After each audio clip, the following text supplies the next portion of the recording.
And a very happy Thursday to you at 12:07 in the West. It's the John Phillips Show. Mr. Randy Wang's in New Mexico. John, Antonio Villaraigosa's extra low-budget campaign for governor continues as his latest video shows him shopping for avocados at a Target. Like the rest of us, I have to shop.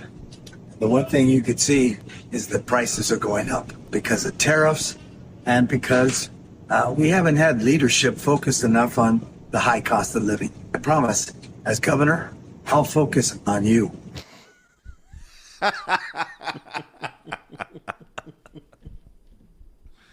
What do you think he's making with those avocados? Don't you need some kind of permit to shoot a political video inside a Target? No, you can do whatever you want. It's anything goes. Now, I'm sure he wants you to believe that he's going to make some guacamole for the game, invite some friends over, put out a bowl of chips. But doesn't Tony V live up in the Hollywood Hills now? Oh, yeah. I bet you he's making some kind of real fancy avocado toast. You think all the guests get that, or does he make that for himself and his honored guests, and the rest of them just get a bowl of no peanut? Could be the case. For whatever reason now on avocado toast, they're getting real fancy with it. If you're ever lucky enough to be at the Admirals Club at the airport in the morning, they'll make it for you right there. They have an avocado toast bar, and they'll even put smoked salmon or prosciutto on top. Now that's fancy. And I'm a fan. Maybe Tony V and I have that in common. 800-222-5222 is the telephone number, 1-800-222-5222. Well, the big news this week centers around what happened at MacArthur Park at the beginning of the week when ICE and federal agents came into town to do a sweep through that park, a park that we know to be a den of drug use and criminality. Yesterday, we took calls for basically all 3 hours, finding out just exactly what your experiences were like at that park, a park that Gavin Newsom said in South Carolina was a beautiful park. So beautiful. If it were any prettier, it could compete in one of Donald Trump's pageants. But while all of this is going on, we also had other news going on in the state of California, including, Randy, well, a ray of sunlight in the city of Oakland, because that city, a city that's about as crime-plagued as MacArthur Park, went for a period of time without a murder. Oakland went 25 days without a homicide. That's got to be like some kind of Oakland record, isn't it? Who else are we going to call Superman? I think they did call Superman. Let's find out exactly what led to this massive drop in homicides, because this was already a record year for homicides in Oakland. Here's a report from ABC7 in the Bay Area. Well, moving on, a milestone for public safety in the East Bay. Oakland went 25 days without a homicide. Do you think when you drive over the Bay Bridge and you see that sign that says "Welcome to Oakland," they have a little sign there that says "Days without a homicide," and they've put it at 25? Yeah, like the billboards for smoking deaths that the Lung Association puts up. You know, fun fact, Randy. Office. Or what? Or any office that says "days without an accident." That too. And, you know, right next door to Oakland is Berkeley, where the University of California at Berkeley sits. And you know what they do to all the C students in the art program at Berkeley? What's that? They do the chalk outlines in Oakland.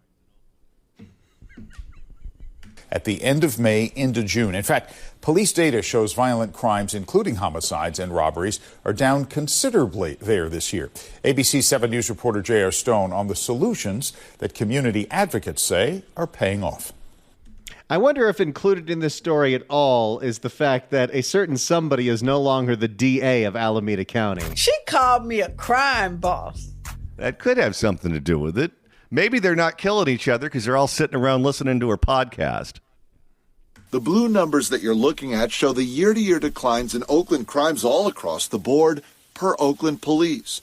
They represent public safety improvement, and they're not going unnoticed. I'm seeing reductions in homicides and reductions. That is the one statistic you can't make up. No, because you have to count the bodies. Unless they're hiding the bodies. Yeah, that's also a MacArthur Park thing. And reductions in shootings. And we're just going to keep our pedal to the metal until we don't have all these homicides in Oakland. That's Barbara Lafitte Oluwale of Faith in Action East Bay, a group directly involved in the city's ceasefire program. Oh, this is the life coaches. Oh, yes, life coaches. They make a very important contribution to society. Which she says was audited and improved in 2023. Oakland police say there were no homicides in Oakland between May 30th this year to June 25th. They haven't seen those numbers in June for 5 years. Lafitte Oluwale believes ceasefire is having an impact. So what it does is it focuses on those at very high risk of violence. Along with that program. And then what? Well, that was Shang's signature program. And anything that is hatched in the brain of that woman is something we can certainly all have faith in. We know that this job, it's never hard.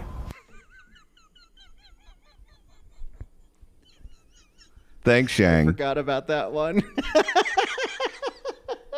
Along with that program, CHP has helped police in Oakland. And last week, U.S. Marshals made multiple arrests. Oh, that might have more to do with it than ceasefire. Yeah, you think? So over the 5 days, we did arrest 21 fugitives. Ended up working out almost exactly 2 to 3 a day. Chris Tamayo clarified that none of those involved immigration cases. All involved people who were wanted for crimes ranging from robberies to parole violations. I pulled our stats and we've arrested 67 fugitives since September 1st. So, over 6 months, we've arrested that many. And while a July 4th homicide was proof that there are still challenges, an arrest has been made in that case. Yeah, we may still be seen as the most dangerous city in the state. That is quite a qualifier. We may still be seen as the most dangerous city in the state. But the numbers are coming down. And we are not giving up. I mean, we live here. We love this city. And in order for us to continue to live here, we have to make it safe for ourselves. J.R. Stone, ABC 7 News. So it is very, very, very good news that there was 25 days without a homicide. But, John, it got me curious. What was the murder that broke the streak? Would you like to find out? Uh-oh. I have a feeling this is going to go off the rails. It's time for the blotter, everybody. If the cashier is dummy. Questions?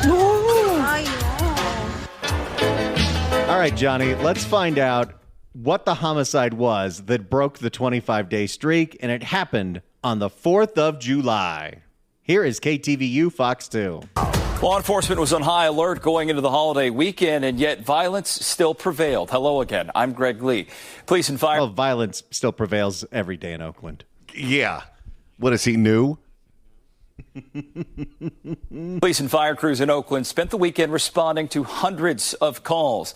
KTVU's Amber Lee joins us live in Oakland after speaking with a woman whose husband was allegedly killed by a friend during a party. Amber? Uh-oh. Killed at a party? Parties aren't supposed to be violent. That's where you celebrate. Greg, the wife tells me her husband loved getting together with family and friends, and now she's in shock that the suspect is someone they considered to be a brother. This video shows Tim Conover hosting a July 4th barbecue at his North Oakland home just hours before he was shot and killed by a family friend attending the gathering. So when you have a family and friend gathering, everyone brings their guns? Well, I guess it depends on the family. Like, it just was like a rapid, like, pop, pop, pop, pop, pop. So Whoa. Yeah. That's when you're shooting to kill. Like, it just was like a rapid, like, pop, pop, pop, pop, pop. So, like, that's why fireworks in my head and everything's going off. Like, there's fireworks going on everywhere. But they were not fireworks. They were gunshots. Zazie Cribbs, the victim's wife, tells me Dwayne Stewart, known as Wesley, fired multiple shots at her husband as people were leaving the gathering. She says Wesley had urinated in their living room. Uh-oh. Now, wait a minute.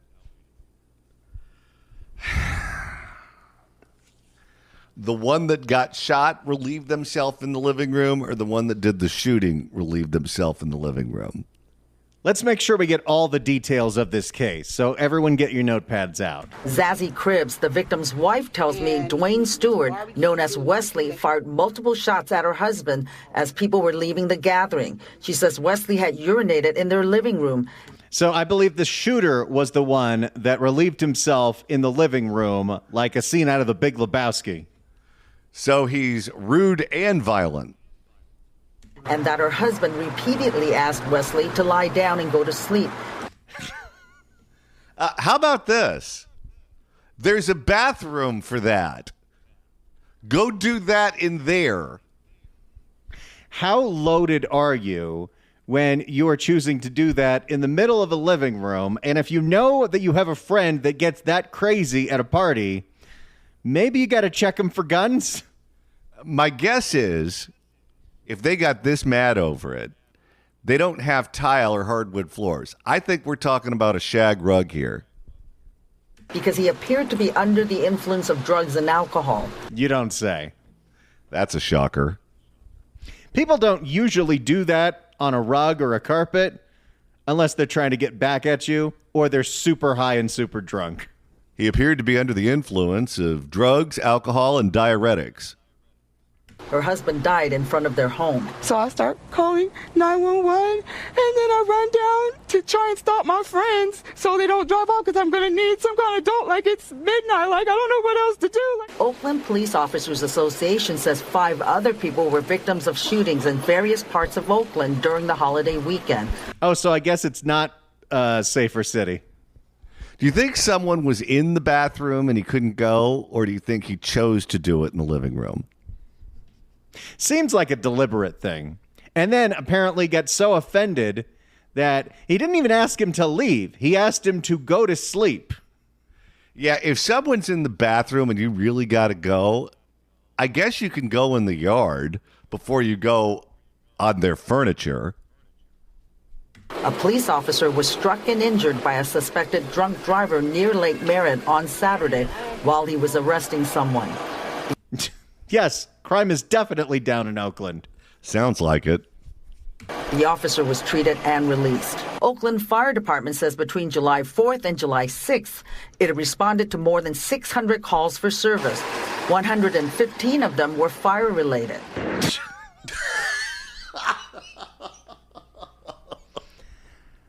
Well, I told you, when I went there to see the Angels play the A's last season, you walk on this chain-link fence enclosed catwalk from the BART station to the stadium, and you walk over a homeless encampment of RVs where there are active fires. Let's not forget that now we're at the 4-year anniversary of this clip. Oh my God, they melted the basketball court. Have you ever heard the phrase, don't play with fire? Okay, I would not be able to tell the difference between a firework and a machine gun right there. Yeah, was that taken from outside on July 4th or inside the living room after the incident? And many were caused by illegal fireworks. We were heavily taxed and strained throughout the weekend. Officials say illegal fireworks caused the fire at a duplex in East Oakland on Friday night. 2 dogs and a cat were killed. Oh, God! Why do they have to do that? 1 person suffered smoke inhalation. Having all our firehouses open, having fully staffed apparatus throughout the city, enabled us to prevent significant injuries, to prevent major fires. It's a family affair. As for the homicide victim, Tim Conover, the 37-year-old loved barbecuing. His wife never imagined he would be killed by a friend they welcomed into their home. She has a message for the suspect. Why? We were family. Like, all he wanted was for the best for you. Well, he had other reasons, too. Conover leaves behind his wife, a 9-year-old daughter, and a 5-year-old son. A relative has started an online fundraiser to help the family. Police have arrested the suspect. Now, the police union says officers also responded to at least 2 huge sideshows over the holiday weekend. Claudine, Greg. An incredibly busy weekend in Oakland. Amberly, thank you. Looks like the crime came back this weekend. Now, I know that people are going to want to donate to the GoFundMe because this family is in crisis right now. The father, the breadwinner, is no longer there. And we want them to have all the resources they need to get through this horrific event. However,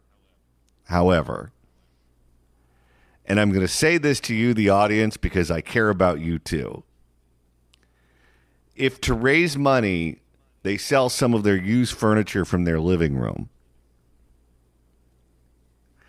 Think about that Poppy episode of Seinfeld. And just save up and buy something new. I don't care how much you like their couches or chairs, their rugs. Take a pass. If you'd like to email the show, you can do so at johnnydon'tlikeshow@gmail.com. That's johnnydon'tlikeshow@gmail.com.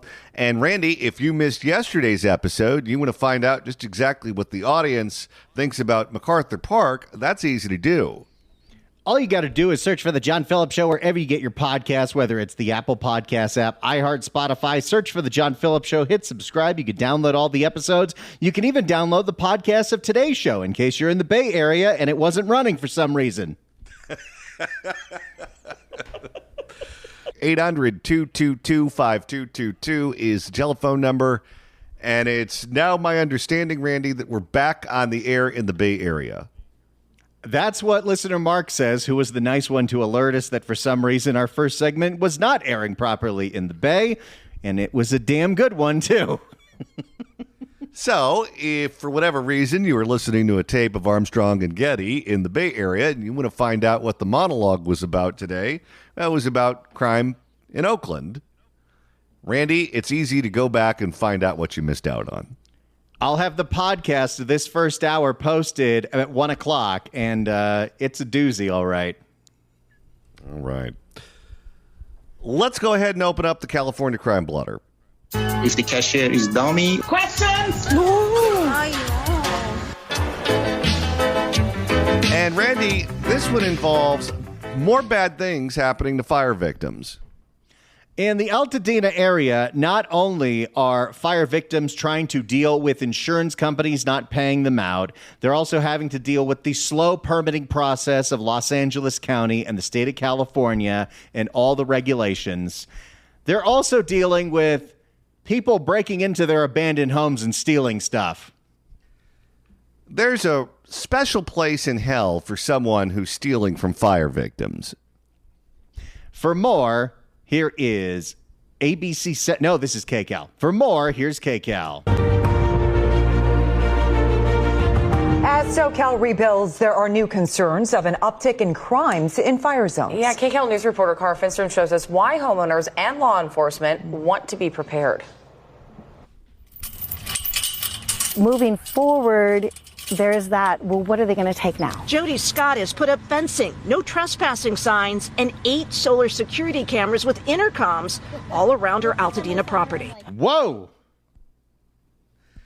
Okay, so some jackass starts a fire, in this particular case, probably Southern California Edison.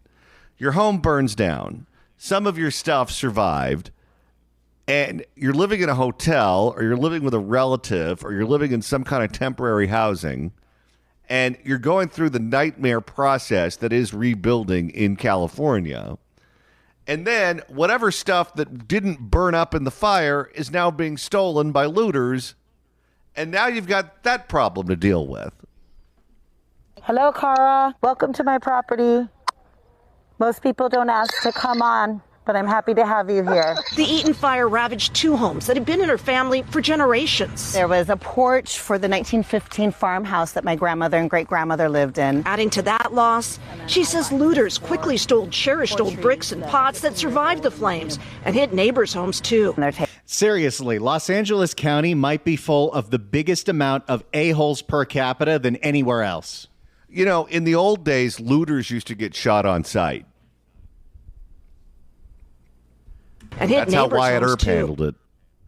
And hit neighbors' homes, too. They're taking our hoses, they're taking copper, they're taking plants that... Can you imagine the boulder up the hill scenario that's going on right now?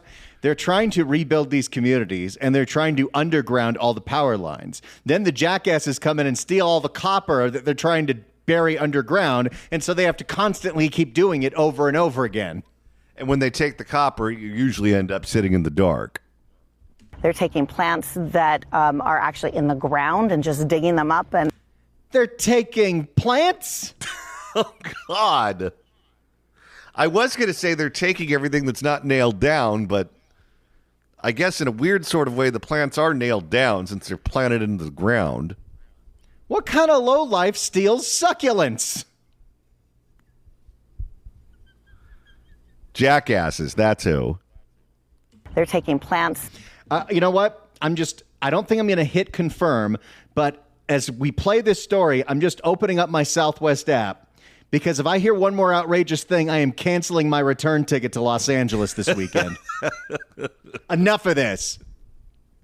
They're taking plants that are actually in the ground and just digging them up and throwing them in their trunks. The Altadena Sheriff's Station says those types of burglaries have now dropped to pre-fire levels, with many arrests made. Brainstorming and forecasting what we think could happen. But the acting captain has new worries. While meeting with us, he spotted what might be an unauthorized flatbed and sent deputies to check it out.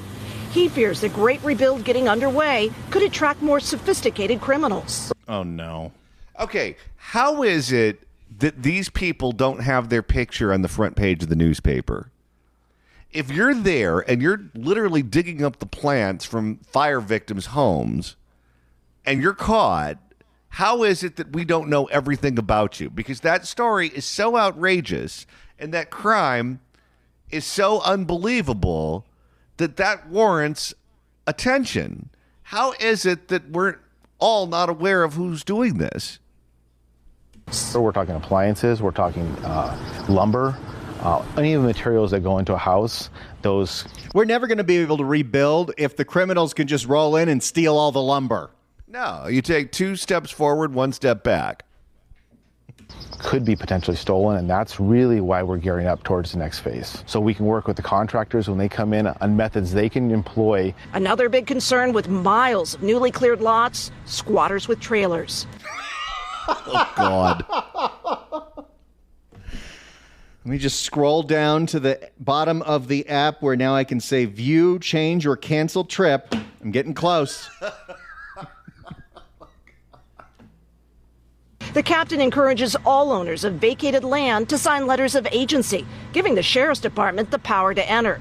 He's also in favor of putting up fences like Scott's. It basically says for the courts is that any... Can you imagine what that looks like? You've got homes that have been destroyed. They've cleared out all the debris. And before they can get the permit to rebuild, we need to put up fencing around every property because people are going to go in and steal stuff. Now, or they're going to squat. I'm not sure what the process is like now, but I remember during COVID, before COVID, I used to split my time between Los Angeles and the desert. And when COVID hit and it was mandatory work from home, my work from home setup happened to be in the desert. And I just left my place in LA empty. And it was supposed to be 2 weeks, flatten the curve, and then we'd all go back to normal. And 2 weeks ended up turning into 2 years. And I remember asking a good friend of mine who happens to be a judge here in California what I should do. Because there was an eviction moratorium. So if I were to have rented out my condo to a renter and they decided that they weren't going to pay me, my judge friend said there's nothing I could do to force them to pay me, and I couldn't kick them out. If I were to use it, I would be stuck in LA County, which was on full-on lockdown thanks to one fake doctor. And if I were to leave it empty and squatters were to break in and claim that it was their domicile, she said I would have to go in front of a judge to kick them out. It's not like you just call the sheriff and somebody shows up with a badge and a gun and they have to skedaddle. If someone were to have broken into the place and I wouldn't have been there to see it because I wasn't living there, so it may be weeks or months before I actually show up and find out, she said I would have to get in front of a judge to legally kick them out. And I'd be responsible for fixing the toilet if the toilet were to break while the squatters were there. Now, I don't know if that was a COVID-specific rule or that's just the way business is done in Los Angeles, but just imagine if you're trying to rebuild a home that burned down and suddenly someone decided that they were going to squat on that property and now you have to go to a judge to evict them so you could continue rebuilding. I would lose my mind. Is it any reasonable person would understand that you're not supposed to cross? And as homes like this one start going up and people begin returning to transformed neighborhoods with construction noise and so much loss and destruction still nearby, the acting captain is worried about mental health. The deputies have also been trained with mental health, the ability to assess mental health issues, and we expect that we're going to likely have more crises happen. If you're feeling hopeless, we got you. Wait, are they talking about the homeowners or the squatters? They're talking about the homeowners. Okay, how about this? You want to improve their mental health? When you catch someone looting their stuff while they're gone and trying to rebuild their homes, you take out that nightstick and you turn into Barry Bonds. The department just got more staff and resources from the county for the big job ahead. They've given us millions of dollars to make sure we keep extra deputies here all the time. We're doubling, sometimes tripling our staff. I'm happy to see the sheriffs driving around, but they don't always catch everything. Scott is wary but hopeful. She wants to rebuild on the land where she was born. I'm very tied to this land. From Altadena, Cara Finstrom, KCAL News. If we can't figure out how to get a handle on this, whether it's the looting or the squatting or stealing potted plants, you're going to see people give up on the process that's already a major headache, and they're going to sell to BlackRock, and that community will never come back the way it was. Well, I think that's exactly what's going to happen, both in Altadena and Pacific Palisades, and I think that's been the plan all along. I don't think the powers that be want those people moving back, because those neighborhoods were basically single-family homes where people had a garage, they had a driveway, they had a yard, they had a backyard, they had a little plot of land to call their own. And that's not what they want for us. They want us all living in high-density housing above a P.F. Chang's and using public transit. That's what they want. And to get to that goal, they have to take neighborhoods that are currently single-family home neighborhoods, and they have to transform them into high density. And if you're going to do that with an existing neighborhood where people are happy in their homes, the homeowners will fight it tooth and nail. But if the neighborhood is burned to the ground, you can start from scratch and you can get exactly what you want. And I think that's what's going to happen, sadly. If you'd like to email the show, you can do so at johnnydon'tlikeshow@gmail.com. That's johnnydon'tlikeshow@gmail.com. And Randy, you're monitoring the mailbag. Al writes in, listening from the port of Oakland. Guys, I didn't like the fact that you weren't on in the bay until 12:35, but Shang did. So let's hear it from my baby girl. That's right. I like that. That was amazing. One of the listeners emailed us and said that it's possible, since we're dealing with the Bay Area, that someone stole the transmitter.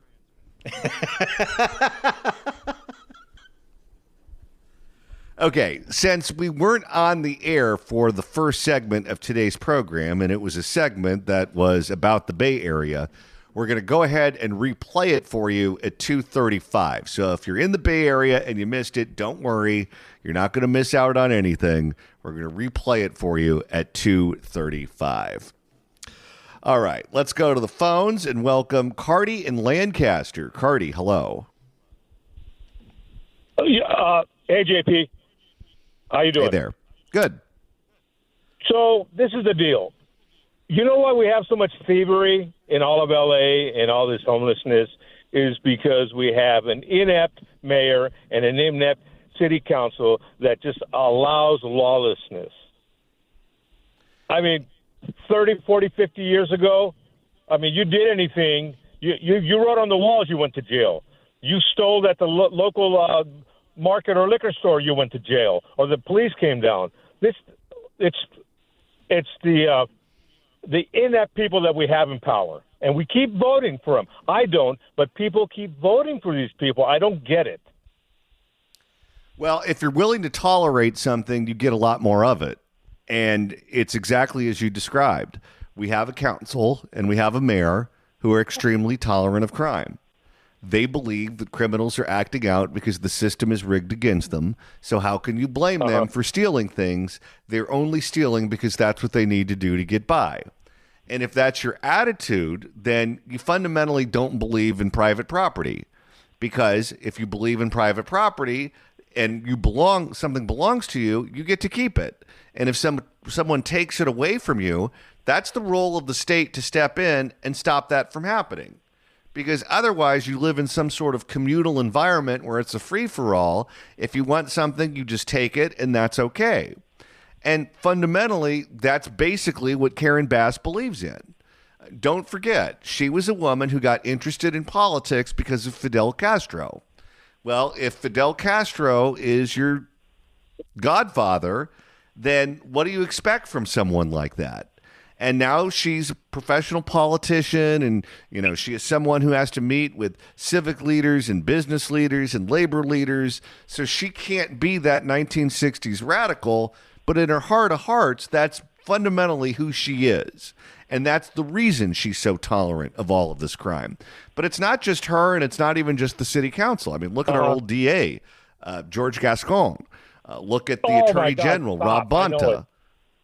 There's a whole cadre of them. Well, they are going to run more business out of Los Angeles, and then Gruesome Newsom, that clown, we ought to get him a red nose, orange hair, and a big polka dotted suit and blue shoes. They're going to run. We're going to be a third world state, sir. You know, my parents didn't come to this country to leech off the system 60 years ago. They came here to work hard, and that's why my 9 brothers and sisters are all successful. All right. Thank you for the call, sir. I appreciate it. I like the idea of Gavin Newsom running the grand prize game. Maybe that's what he can do when he's termed out.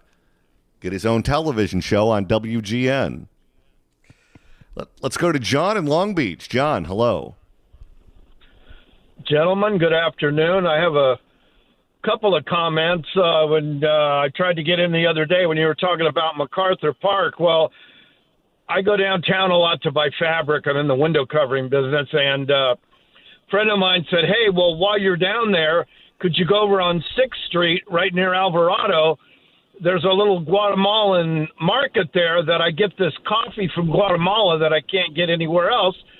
Would you get some for me? So I went by there, and I parked across from the park and went in there and got the coffee, no problem, put it in my car and decided to walk, 100 yards over to Langer's and grab a sandwich. And, as I got over by the door over there, I saw somebody shooting up. There was somebody smoking something off a tinfoil, and there was someone doing their business on the sidewalk all at the same time. So that kind of turned my appetite, and I haven't really been back to Langer since. Oh, no. Yeah, I think I'd pass on lunch that day. Yeah. And then one other comment about your urination story. It's a clean story, okay? It doesn't involve me. I did a lot of draperies in a lot of hotels, and I did a lot of low-end places, Harbor Boulevard, Beach Boulevard, Orange, those kind of places. but I did a lot of high-end properties too. And we were doing one up in Santa Barbara, which shall remain unnamed. And we go into the room, and somebody had been in. They left the room in a shambles. I can only imagine what was in there. We got to go.